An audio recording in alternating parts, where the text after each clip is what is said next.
things are on fire. That's a basic rule of life. And that may be why, looking back on it, we've seen so much arson recently.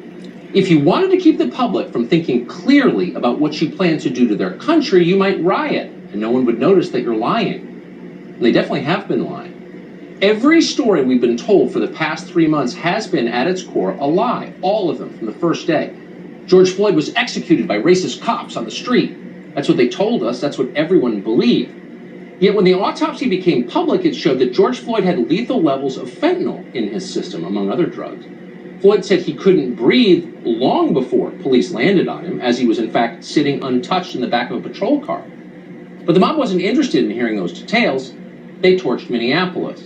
In Kenosha, Democrats told us that bloodthirsty cops just walked up and shot Jacob Blake as he was trying to break up a fight between two women. It was horrifying, but that's not what happened. Police arrived there after a woman called 911 to say Blake was at her home in violation of a restraining order. That woman had previously accused Blake of sexual assault. Blake fought with the responding officers. First, cops tried non-lethal force to subdue him. They tased Blake. That didn't work. When they saw him reach for a knife, they shot him. What else were they supposed to do exactly? But Kamala Harris wasn't interested in knowing what actually happened. She declared that she was proud of Jacob Blake, and then her voters burned Kenosha. Tonight, the mob is in Louisville to protest the death of Breonna Taylor. News organizations told us that Taylor was in bed when police shot her, but she wasn't. She was in her hallway. They told us that Taylor had nothing to do with her drug-dealing ex-boyfriend whom police were investigating. That's why they were there. In fact, intercepted jailhouse communications suggest that Taylor was warehousing that man's drug money. They told us that police shot first. That's not true. Taylor's boyfriend shot a cop first. Then they told us over and over and over again that police surprised Taylor in the middle of the night. They barged into her apartment in a so-called no-knock raid. Then yesterday, the Attorney General of Kentucky exposed that as yet another lie.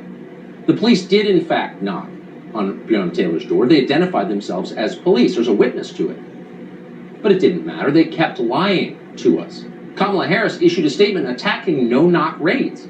Amazingly, so did Senator Tim Scott of South Carolina, a Republican. Tim Scott should know better. A grand jury did know better. The jurors considered all of the available evidence in the Breonna Taylor case, and yesterday they declined to charge the officers with murder. There wasn't any evidence that a murder took place. That is how our system is supposed to work. We don't indict the innocent. That's wrong. It's not justice. But the mob doesn't care about justice, no matter what they scream. They want blood. So with the encouragement of so many of our leaders, they unleashed violence on the city of Louisville. They set fires, they destroyed businesses. Then, to the surprise of no one, they opened fire on the police. Here are scenes of it.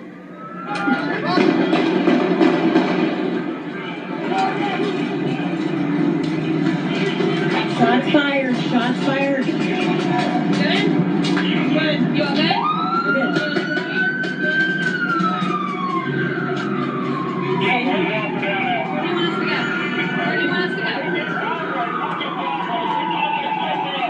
Right there. Officer down. Right there. Officer down? Yes. Yes. Okay. What do you want to do? Right here. Right here. We got an officer down. 2 police officers were shot last night in Louisville. They're not the only police officers who've been shot recently for political reasons. They're just the latest. That's not front page news. No, it's not front page news. Tonight, thank God, both of those officers are still alive. A man called Lorenzo Johnson is under arrest for shooting them. It seems clear this was not a street crime. It seems clear these were attempted political assassinations.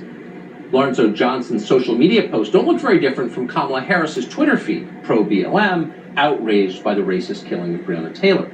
Whipped into a frenzy by media-generated lies, it is not surprising that people like Johnson would try to murder the police. In fact, they told us last night before they did that they planned to do that.